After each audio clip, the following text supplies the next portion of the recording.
Tuan-tuan dan puan-puan yang saya muliakan, marilah sama-sama kita buka kelas kita pada pagi ini dengan bacaan umul kitab yang kita niatkan agar Allah Subhanahu wa taala menyampaikan pahalanya kepada roh junjungan besar Nabi Muhammad sallallahu alaihi wasallam, ahli keluarga baginda, sahabat-sahabat baginda, para tabi'in, para awliya, syuhada, ulama, seluruh masyayikh dan guru-guru kita, muslimin dan muslimat seluruhnya, sama ada yang telah pergi meninggalkan kita ataupun yang masih hidup bersama-sama dengan kita, dan khususnya kepada pengarang kitab yang kita baca ini, Imam Hujjatul Islam Abu Hamid Al-Ghazali rahimahullahu ta'ala. Sya'ulillahi lahumul Fatihah. A'udzu billahi minasyaitonir rajim. Bismillahirrahmanirrahim. Alhamdulillahi rabbil alamin. Ar-Rahmanir Rahim. Maliki yaumiddin. Iyyaka na'budu wa iyyaka nasta'in. Ihdinas siratal mustaqim. Siratal ladzina an'amta 'alaihimul maghdubi 'alaihim waladdallin. Amin. Alhamdulillah wassalatu wassalamu ala Rasulillah wa ala alihi wa sahbihi wa man nasarahu wa wala. Subhanaka la ilma lana illa ma 'allamtana innaka antal alimul hakim. Wala hawla wala quwwata illa billahil aliyyil azim. Allahumma salli ala sayyidina Muhammadin al-Fatih lima ughliq wal khatimi lima sabaq nasiril haqq bil haqq wal hadi ila siratikal mustaqim wa ala alihi haqqa qadrihi wa miqdarihi al-azim. Tuan-tuan dan puan-puan yang saya muliakan, alhamdulillah, bersyukur kita kehadirat Allah Subhanahu wa taala kerana pada pagi ini Allah Subhanahu wa taala mengizinkan untuk kita bertemu kepada sekian kalinya dalam kelas pengajian Pondok Hujung Minggu yang oleh tuan-tuan dan puan-puan, menandakan bahawa kecintaan tuan-tuan dan puan-puan kepada ilmu agama ini sangat tinggi. Mudah-mudahan dengan asbab cintanya kita untuk terus berada dalam majlis ilmu ini menjadi salah satu asbab yang menyebabkan Allah Subhanahu wa taala mencintai kita semua. Tuan-tuan dan puan-puan yang dirahmati oleh Allah Subhanahu wa taala, kalau tadi saya baca selawat Fatih. Selawat Fatih ni sangat terkenal, bukan di tempat kita saja ya. Terutama sekali di tempat saya belajar dulu, dia panggil sebagai Maghribil Arabi. Maghribil Arabi ni maksudnya sebelah Maghrib ni maksud dia barat ya. Maghribil Arabi, baratnya negara Arab, iaitu sebelah Morocco dan sebelah orang kabur dekat utara Afrika. So Morocco ni diletak di utara Afrika. So kalau negara-negara Tunisia, Libya, Mauritania dan termasuklah negara-negara Afrika yang Islam yang kita kenali. Jadi selawat Fatih ini merupakan salah satu amalan kepada orang-orang Islam di sana. Sebab baginda Nabi sallallahu alaihi wasallam beritahu di dalam hadis dia, akulah Fatih, akulah Ghalib. Maksudnya akulah pembuka dan akulah juga penutup. Sebab tu dia selawat tu dia jadi sangat hebat ya. Tuan-tuan, dia orang yang mampu untuk membuka perbicaraan untuk Allah memulakan perbicaraan. Sedangkan di akhirat kelak bila umat manusia ni sangat, masa kita yang sangat kritikal pada masa itulah tuan-tuan. Tak tahu berapa lama, berapa juta tahun kita akan duduk di sana. Mungkin atas dunia ni kita hidup hanya beberapa puluh tahun, paling tinggi ratus tahun. Itu pun dah nyanyuk, itu pun dah sakit sana sakit sini. manusia sangat memerlukan supaya disegerakan perbicaraan kita. Ya. Menunggu tu di Yaumul Mahsyar itu sangat menyeksakan. Sebab itulah mula-mula pergi kepada Nabi Adam. Ini semua tuan-tuan dah tahu cerita ni.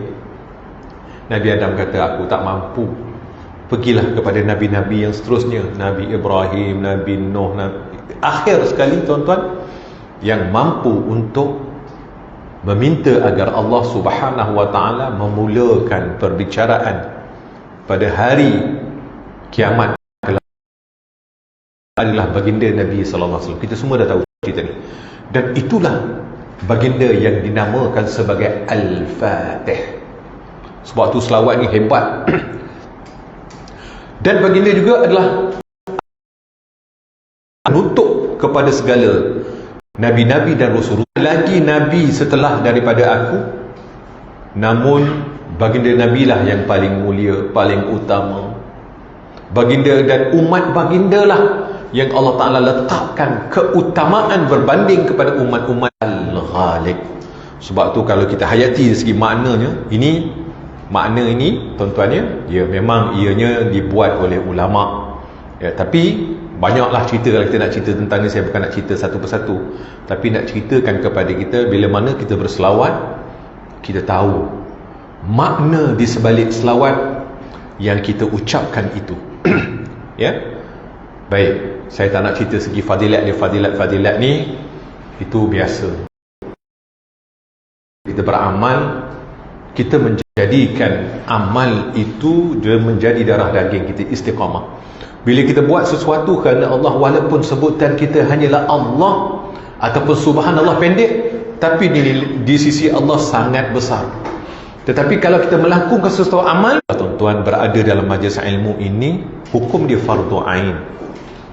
Sebab itulah dalam hadis Nabi sallallahu alaihi wasallam, satu pagi kamu keluar untuk belajar satu bab, lebih baik daripada kamu selawat, kamu beribadah ataupun kamu bersolat 100 rakaat, ataupun dalam hadis lain disebut 1000 rakaat.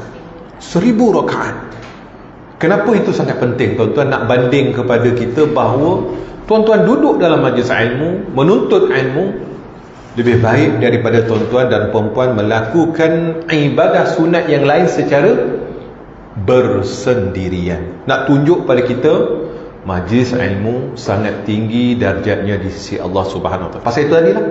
So bila kita beramal dengan ilmu yang kita ada, amalan kita itu menjadi bermakna, meaningful. Macam kita lah, dengan pasal apa kita sayang mak kita, pasal apa sayang ayah kita, pasal apa kita sayang guru kita, sayang kepada orang-orang yang kita kenal, meaningful dengan kita. Dengan orang-orang yang lain sama juga. Mengapa kita tak sayang mereka sebagaimana kita sayang orang-orang yang kita kenal? Tak ada meaningful kita dengan dia. Kita tidak boleh nak menghargai dia kerana tidak ada jasanya, tak kenalnya kita kepada mereka. Dan inilah tuan-tuan, ibadah itu perlu kepada pengenalan kita dengan Allah Subhanahu wa ta'ala, Tuhan yang kita sembah. Kita selama ini menyembah Allah, kita kenal akan Allah, Tuhan yang kita kenal. Sebab itulah mengenal Allah ini merupakan setinggi-tinggi ilmu. Tidak ada ilmu yang lebih tinggi dibandingkan dengan ilmu mengenal Allah. Tuan-tuan beribadahlah 1000 tahun, tapi dalamnya tidak ada pengenalan terhadap Allah. Sah, rukun dan perkara-perkara yang diceritakan dalam ilmu fiqh. Tuan-tuan, untuk seseorang itu berjalan menuju kepada Allah, ada 2 ilmu yang asas selain daripada ilmu yang mereka ada. Ilmu tauhid nombor 1. Ilmu yang asas, ilmu fiqh. Ilmu fiqh ni untuk mengesahkan amalan yang kita buat. Kalau kita tidak belajar ilmu fiqh, amal kita akan ditolak oleh Allah Subhanahu wa ta'ala, mengikut sebagaimana syariat baginda Nabi sallallahu alaihi wasallam, bahaya. Ataupun kita tidak belajar ilmu tasawuf. Ilmu tasawuf ini sangat penting untuk memurnikan ibadah yang kita lakukan. Sebab itulah tuan-tuan, Imam Malik mengatakan, barang siapa yang hanya belajar fiqh saja, dia tahu bab fiqh saja, dia mengenepikan berkenaan dengan ilmu tasawuf, maka orang ini fasik. Orang yang fiqh dia kemas, tasawuf tak belajar, tasawuf tak, ini fasik tuan-tuan. Apa maksud orang fasik? Orang yang kekal dalam, orang yang berada di dalam dosa besar, dia tak sedar. Orang yang dia ni berada dalam dosa besar tapi dia tak sedar. Dia ingat dengan amal dia, dengan dia menunaikan fardu-fardu ini, tapi dia mengabaikan satu lagi aspek, iaitu aspek ilmu tasawuf. Sangat penting bab ilmu ni tuan-tuan. Tapi lagi dahsyat, kita tengok sekarang ni fenomena di negara kita, bukan negara luar, negara kita. Oleh kerana mereka ni baru berhijrah dapat guru tapi tersilap guru, ya? Belajar ilmu hakikat makrifat tanpa belajar ilmu fiqh. Ini golongan yang lagi dahsyat. Wa man tasawwafa, Imam Malik kata, walam yatafaqqaha faqad tazandaqa. Barang siapa yang hanya bertasawuf saja dan tidak berfiqh, maka orang ini zindik. Zindik ini keluar daripada Islam. Lagi dahsyat. Itulah yang kita tengok, geng-geng sembahyang tanpa niat, mengabaikan syariat. Syariat tertinggi tuan-tuan. Tak kisahlah dia kata dia kenal Allah sampai tahap mana, tapi dia tak buat syariat, dia bukan masuk daripada golongan umat Nabi Muhammad sallallahu alaihi wasallam. Berhati-hati ni. Ya, kadang-kadang kita ni nak belajar tasawuf, jumpa dengan guru tersawuf kita, maksudnya tersesat. Ya, disebabkan semangatnya kita ni tadi, kita mula rasa duduk dalam alam hakikat, duduk dalam makrifat, tapi sebenarnya kita membunuh syariat Allah Subhanahu Wa Taala, meninggalkan syariat. Ini sangat bahaya. Ingat, berhati-hati, di luar sana banyak perkara-perkara yang macam ni. Cerita ilmu hakikat makrifat tinggi-tinggi, syariat tak buat, syariat tak belajar.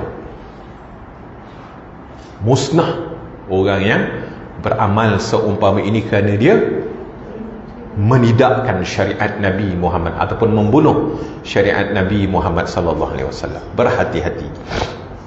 Sebab itu perlu kita ada guru yang memandu perjalanan kita. Maksudnya perlu kita duduk dalam majlis ilmu, dengan majlis ilmu yang seumpama ini. Mudah-mudahan, tak pasti lagi tuan-tuan, mudah-mudahan kita berharap kepada Allah agar Allah memilih kita untuk kita berada dalam gulungan hamba-hambanya yang dikasihi dan diredai. Itu saja pinta kita daripada Tuhan kita. Allah Ta'ala kasih kita, kesian ke kita, masuknya kita ni ke dalam gulungan hamba-hambanya yang diredai, maka insya-Allah kita akan menjadi hamba-hambanya yang diselamatkan oleh Allah di akhirat kelak. Macam kita pada mahsyar tadi, berapa juta tahun ya, tapi dengan rahmat Allah, dengan syafaat baginda Rasulullah, tiap hari tuan-tuan berselawat, contohnya beramal dengan selawat Fatih tadi, kita sedar bahawa baginda lah saja yang boleh memberi syafaat kepada kita. Hanya baginda saja.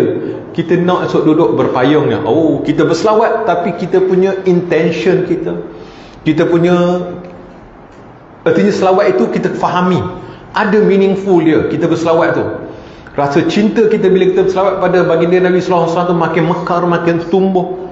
Ya Rasulullah, aku ni jauh padamu ya Rasulullah, tak ada apa lagi yang boleh aku buat ya Rasulullah, melainkan aku banyak mengingatimu ya Rasulullah. Mudah-mudahan engkau juga ingat pada aku, mudah-mudahan aku ini terpilih sebagai umatmu. Tuan-tuan, dalam Al-Quran Allah Ta'ala sebut Muhammadun Rasulullah.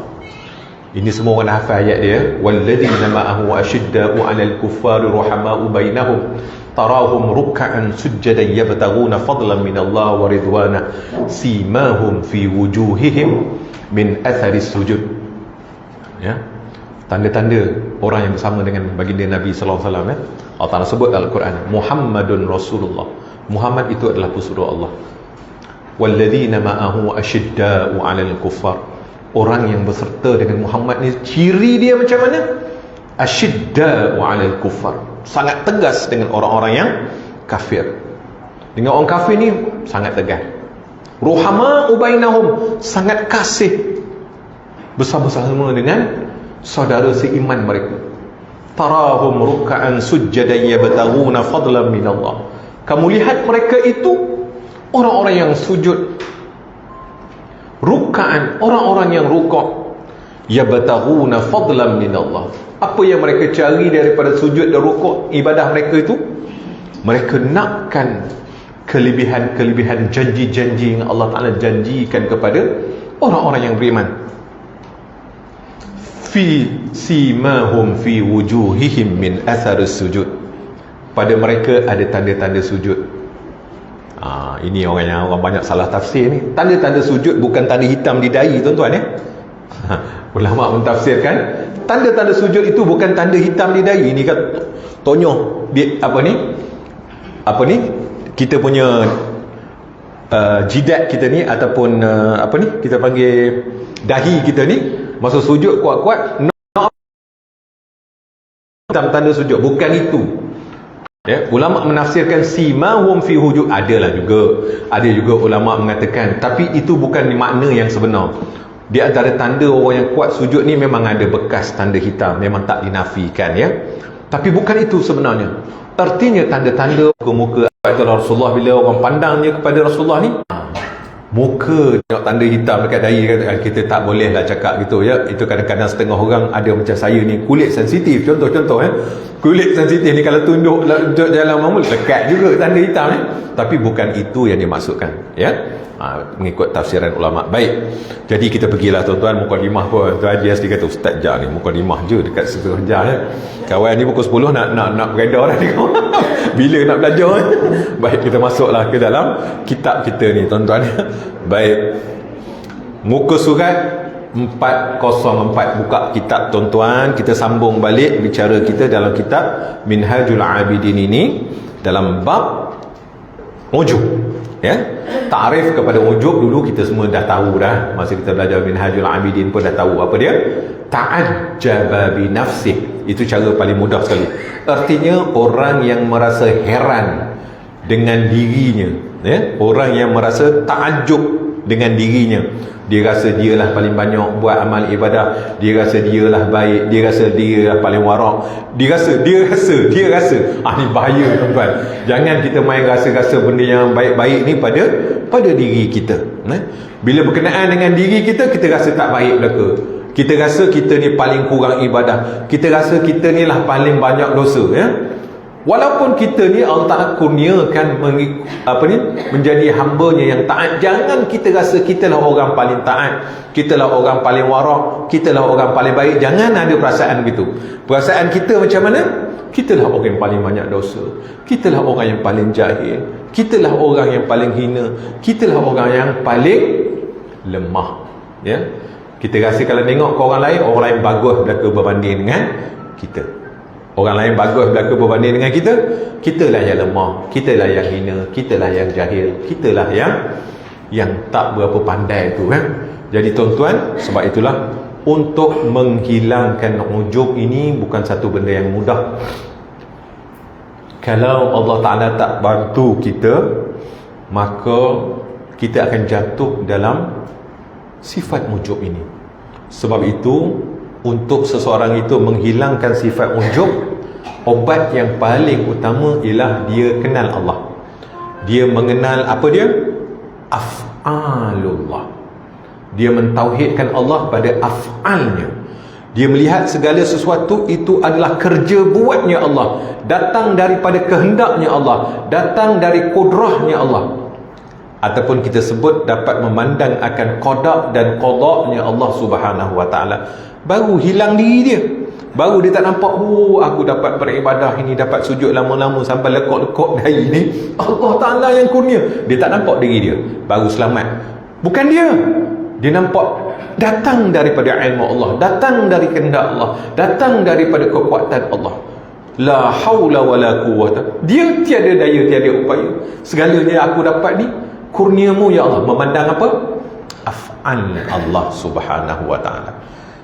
Dapat buat ibadah, dapat memandang itu kurnia Allah, itu tajalli af'al Allah ke atas diri aku yang bernama makhluknya. Selamat orang ni daripada ujub, sum'ah, riak, segala penyakit-penyakit yang lain hapus dengan asbab orang ini dapat memandang akan af'al Allah Subhanahu.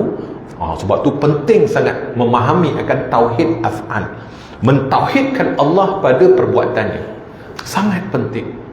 Pasal apa? Dengan seseorang itu dapat memandang akan af'al Allah, kesan daripada perbuatan Allah, menyelamatkan dia daripada jatuh pada ujub, sum'ah, riya, sebutlah whatever penyakit-penyakit hati ni, terselamat dia.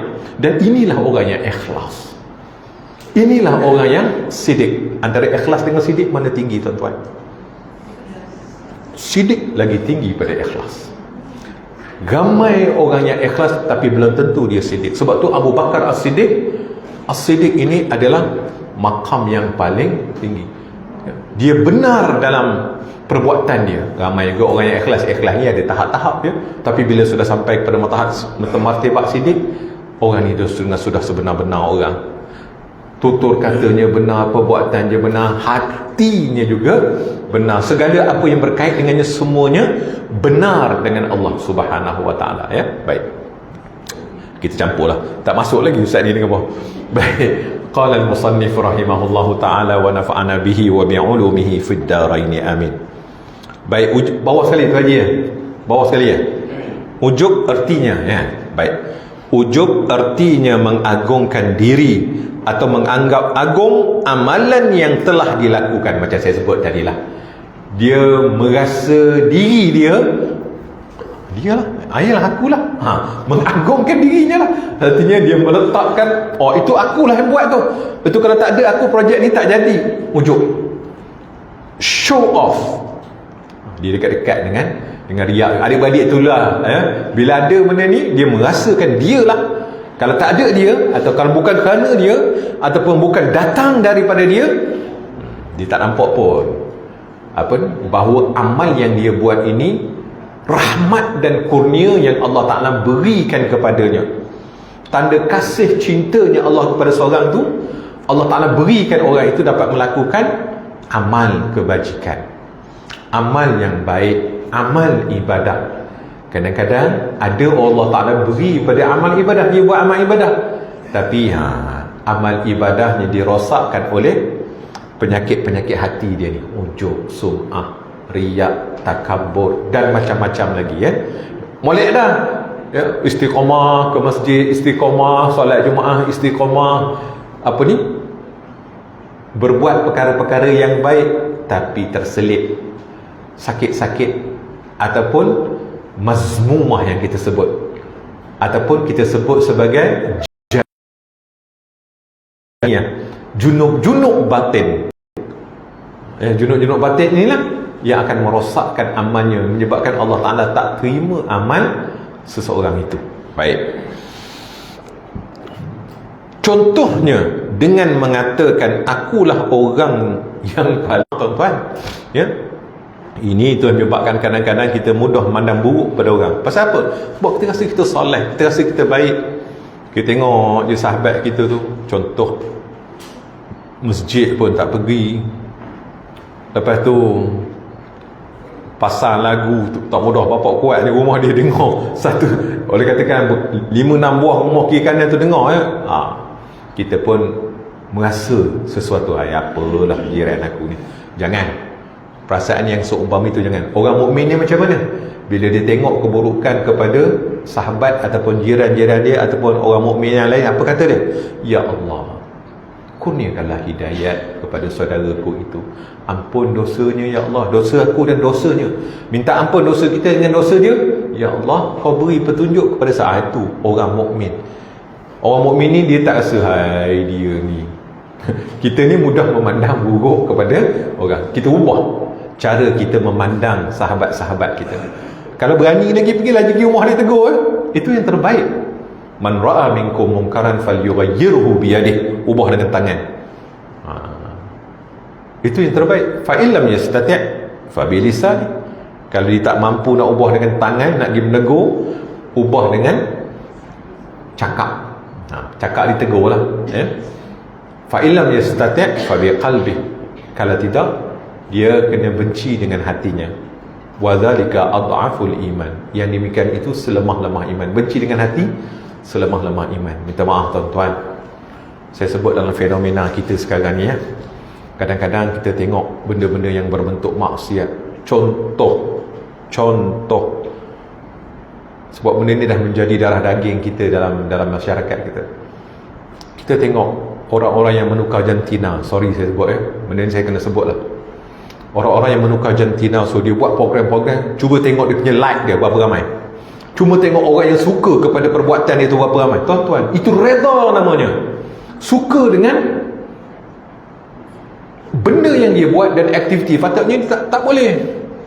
Kita patutnya tak suka. Sebab apa? Satu, dia menukar kejadian Allah Subhanahu Wa Taala. Lepas tu dia buat pula perkara-perkara tu, kita pula sokong. Contoh, minta maaf, ini orang marah saya kalau saya sebut ni, tapi saya kena beritahu, kita kena betulkan perspektif kita. Ya, kita tidak boleh menyokong apa yang dimurkai oleh Allah Subhanahu Wa Taala. Tak boleh sokong, tuan-tuan. Sebab kita sokonglah dia makin popular, makin itu, makin ini. Dia punya like dia, follower dia, cuba tengok. Ya, kalau kelas ni, contoh, tuan-tuan buka follower kelas kita ni, berapa kerat sangat orang ni. Berapa, dah lah tu, kalau follower dia pula, berapa pula yang like dia. Itulah bukti ya, hak dengan batil akhir zaman, tuan-tuan. Hak tidak mendapat sambutan, batil mendapat sambutan. Tuan-tuan tengoklah, itulah nisbah antara yang masuk syurga dan yang masuk neraka. Minta maaf, tuan-tuan, saya sebut benda ni. Tapi bukanlah saya yang menentukan, tapi Allah Ta'ala berikan panduan-panduan ni. Tapi pasal apa? Kita tengok maksiat, kita rasa seronok dengan maksiat, lepas tu kita sokong maksiat. Bukan setakat like, tuan-tuan, share lagi. Pahala jariah. Kalau tuan-tuan share ni, pahala jariah berkekalan. Kalau hot share yang tu,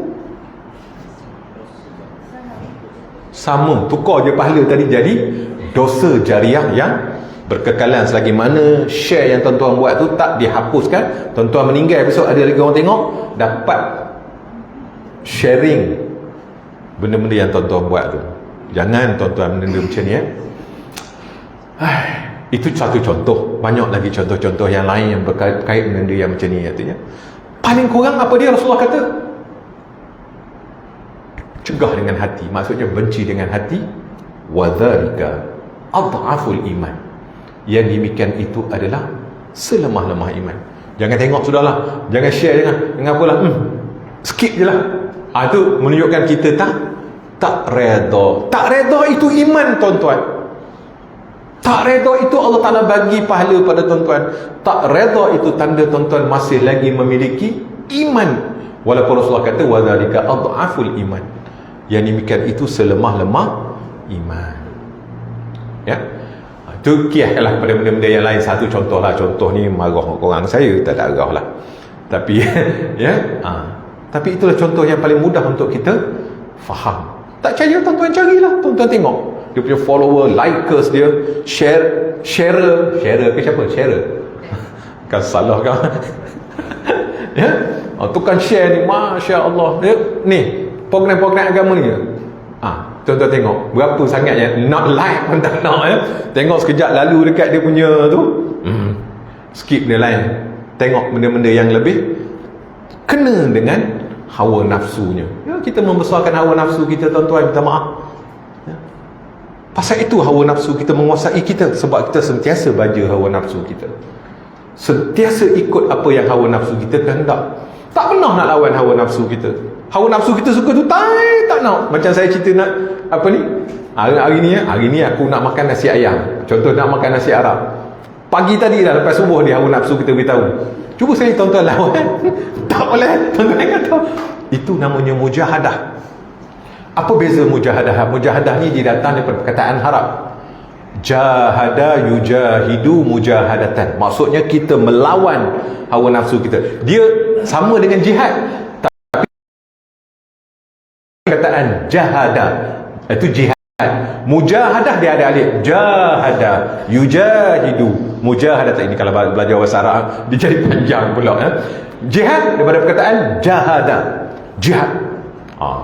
Dia dekat-dekat je. Tetapi mujahadah ini kita melawan kita. Sekali hawa nafsu kita ni kena, bukan tak boleh makan nasi Arab, bukan tak boleh nak benda-benda tu, boleh tuan-tuan. Tapi kalau sokmong-sokmong gitu, kita kena lawan. Lawan itulah yang dinamakan kita bermujahadah. Mujahadah tuan-tuan, nak duduk dalam kelas macam ni bukan senang ni. Itu nama mujahadah, kita melawan hawa nafsu. Tuan-tuan, hawa nafsu hanya boleh dilawan, terbalikkan kehendak dia. Itu saja cara nak kita mengekang hawa nafsu kita. Boleh dengan ibadah?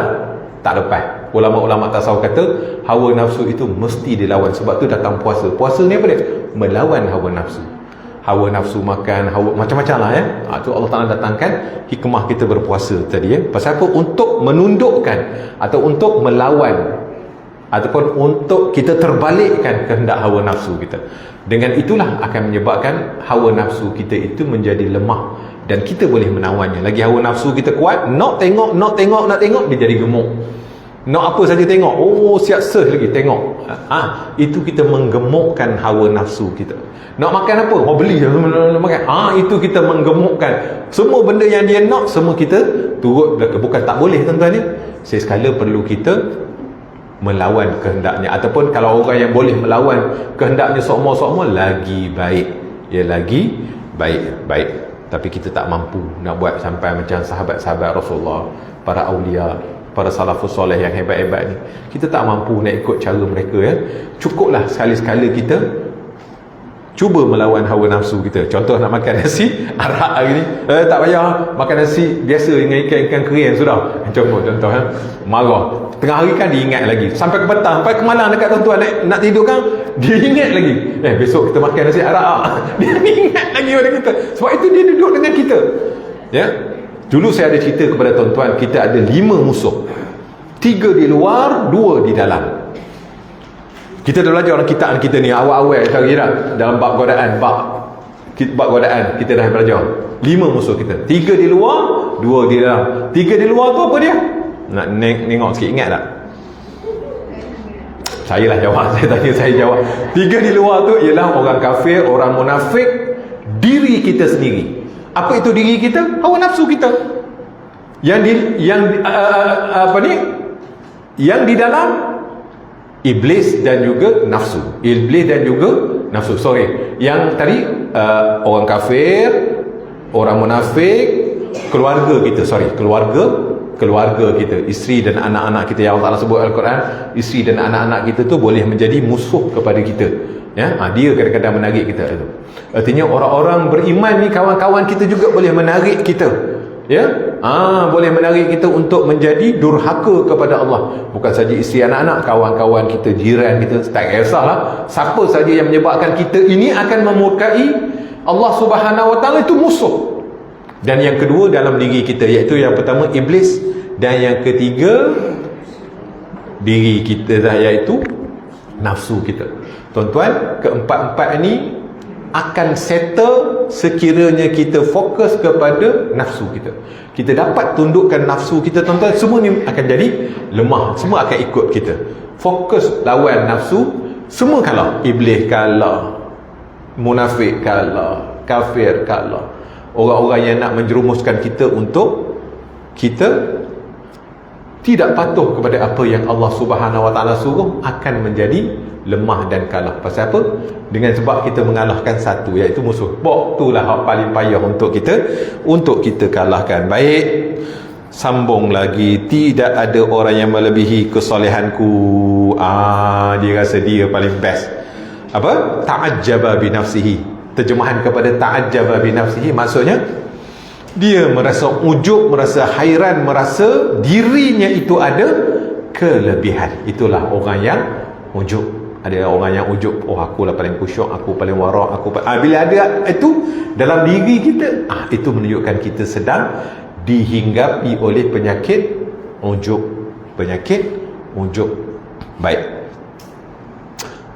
Menurut para ulama, ujub adalah di mana seseorang beranggap bahawa kemuliaan amal soleh disebabkan adanya sesuatu perkara atau sebab, tetapi bukan kerana Allah Subhanahu Wa Ta'ala. Ujub itu mempunyai 3 wujud, iaitu diri sendiri, makhluk dan barang. Suatu saat ujub itu terdiri dari dua sudut. dari dua wujud, ya. Betul kat situ. Contohnya, seseorang mengatakan, jika aku tidak mempunyai wang, tentu kau tidak dapat menunaikan ibadah haji. Ini bererti ujubnya berwujud diri sendiri dan harta benda. Selain itu, ujub juga berwujud tunggal. Maksudnya asbab lah, ya. Maksudnya asbab. Kita memandang kepada asbab itulah. Sebab mungkin kerana harta, sebab mungkin kerana kita kaya, mungkin kita ada jawatan. Benda-benda ni akan menyebabkan seseorang itu mudah untuk dihinggapi oleh ujub. Kerana dia orang bangsawan, dia rasa dia tak layak, dia tak nak merendah diri. Pasal apa? Dia rasa dia bangsawan. Tuan-tuan, minta maaf, ini kadang-kadang gelar-gelar ni, bangsawan-bangsawan ini menjerumuskan kita ke dalam neraka Allah Subhanahu Wa Taala, menjerumuskan kita ke dalam murka Allah. Pasal apa? Sebab nak protect kawan ni keturunan yang mulia. Jadi bila cakap dengan orang tu, nampak orang tu kenik je, tak rasa tak sama, tak macam dia duduk atas, orang duduk bawah. Contoh macam tu lah. Kau sama, dia ni macam tak apa, setarah lah gitu. Ya, kerja cleaner je, contoh lah kita pegawai-pegawai tinggi. Jangan tuan-tuan, ya. Bila ada perasaan macam tu, ujuk. Itu asbab dia apa? Asbab dia harta. Asbab dia apa? Asbab dia jawatan. Asbab dia apa? Asbab dia keturunan, kebangsawanan dia. Asbab dia apa? Ni memang ramai kena. Sebab tu kalau tak betul-betul perhati bab ni, tuan-tuan, takkanlah ya sahabat Rasulullah pernah, kan, sahabat Rasulullah tu menghina seorang sahabat Rasulullah daripada keturunan hamba abdi yang hitam. Dia kata, tak tu hamba apa ni, sahabat ni mengadu pada Rasulullah. Rasulullah kata, masih ada jahiliah dalam diri kau. Lepas tu sahabat Rasulullah ni buat macam mana? Dia baringkan pipi dia di atas tanah. Dia kata, wahai Bilal, kau pijak muka aku sekarang ni. Sebab dia masih lagi rasa ada kebangsawanan Quraisy tu. Dia menghina, wahai orang hitam yang lahir daripada mak yang hitam. Dia boleh kata itulah terjemahan hadis tu, ya. Artinya dia memandang hina. Kalau tidak, tak keluar perkataan tu. Dia rasa dia lagi bangsawan. Contoh tuan-tuan ni, bukan senang benda-benda macam ni. Tu dah lah gemuk, gelak pula. Lepas tu bodoh pula. Marahnya tak mudah lah. Janganlah sampai menghina orang sampai begitu sekali. Pasal apa? Sebab dia rasa dia bagus, dia rasa dia baik. Pasal apa? Mungkin kerana dia ni seorang yang kaya, kerana dia seorang bangsawan, kerana dia hartawan, ataupun kerana. So itu nama dia asbab. Asbab, penyebab sahaja. Disebabkan penyebab-penyebab inilah seseorang ini akan rasa diri dia bagus. Minta maaf tuan-tuan, ingat asbab itu jangan sampai kita menjadi ujub. Ada ujub, habis amal kita, habis amal kita. Baik, lawan kepada ujub adalah zikru minnah, yang bererti mengingati kurniaan Allah. Macam saya sebut tadi lah, artinya orang tu dia dapat memandang akan af'al Allah. Minnah ni maksudnya kurniaan Allah. Minnah daripada kami, daripada kurniaan Allah. Cara untuk hilang ujub ni, kita memandang, ya Allah, aku dapat ini, jawatan ini, aku dapat duduk dalam sini, aku dapat keturunan ini kerana Engkau yang kurnia, ya Allah. Kalau Engkau tak kurnia, aku mungkin jadi binatang pun. Aku mungkin jadi orang duduk di duduk tahta, jadi penyembah berhala yang duduk di hutan mana-mana. Tapi oleh kerana Engkau pilih aku, ya Allah, terima kasih, ya Allah. Kalau kita dah terbuat, inilah penting ilmu, tuan-tuan. Bila kita kadang-kadang kita dah terbuat, baru sedar. Sedar tu pasal apa? Sebab ilmu ada. Orang yang tak sedar sebab apa? Sebab tak ada ilmu. Sebab tu penting belajar. Kita mesti terbuat punya. Marah tu, kalau dah sedar marah ke orang tu, memang tuan-tuan dia tak ingat, tak sedar diri dah.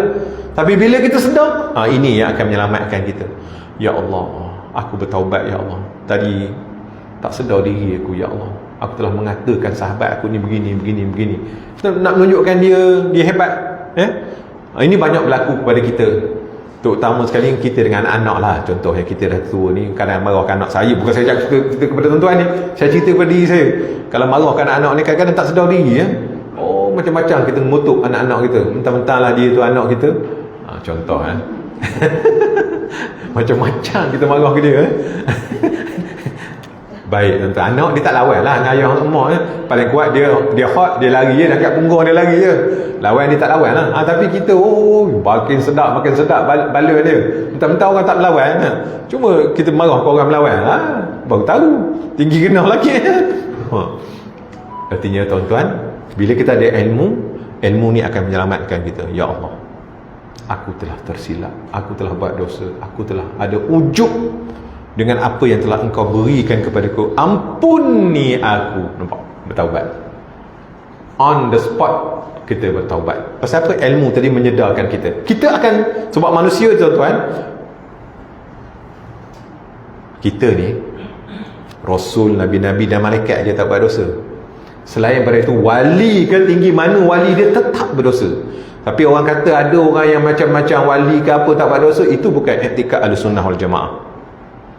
Etika Ahlussunnah wal Jamaah yang mengatakan yang tak buat dosa ni apa dia? Satu, malaikat. Yang kedua, rasul-rasul dan nabi-nabi. Itu sahaja yang dinamakan sebagai maksum yang kita belajar tadi ya. Belajar bab tauhid tu, maksum tu siapa dia? Rasul-rasul dan nabi-nabi. Malaikat tu memang tak buat dosa sebab Allah memang cipta dia tak ada nafsu dan memang cipta dia untuk beribadah saja. Kita tuan-tuan, walaupun setinggi mana Allah Ta'ala naikkan darjat kita, katalah Allah Ta'ala pilih kita jadi wali Allah ni hebat sangat dah, tetap berdosa. Sahabat Rasulullah berdosa. Tuan-tuan tengok pertelagahan antara Sayyidatina Aisyah, isteri kepada baginda Nabi SAW, orang yang paling cerdik, orang yang paling banyak meriwayatkan hadis, dan Sayyidina Ali karramallahu wajhah, sepupu Rasulullah, menantu Rasulullah, murid Rasulullah yang paling bijak, yang paling banyak ilmu, yang Rasulullah kata, ana madinatul ilmi wa aliyun babuha, aku ni gedung ilmu, Ali tu pintu dia. Hebatlah, tak ada lah orang boleh lawan Sayyidina Ali ni. Dari segi nak jumpa masuk gedung mesti jumpa pintu dulu. Artinya lepas Rasulullah, Sayyidina Ali. Apa berlaku antara Sayyidina Ali dengan Sayyidatina Aisyah? Apa berlaku di antara Sayyidina Muawiyah? Macam-macam lah. Ibnu Abbas ni, Abbas yang dalam telah tercatat dalam sejarah Islam dengan tinta berdarah, perang Jamal. Di antara siapa? Sayyidatina Aisyah dengan Sayyidina Ali karramallahu wajhah. Dua-dua ni dijamin syurga. Tapi pertelingkahan. Sebab tu apa? Politik. Sebab tu politik masuk, dia tidak boleh menyatukan, tak boleh menyatukan. Itu Sayyidina Ali, itu Sayyidatina Aisyah. Punyalah hebat, manusia yang paling hampir kepada Rasulullah, manusia yang paling mulia, yang paling dekat, paling banyak ilmu, paling warak, paling zuhud. Tak boleh lawan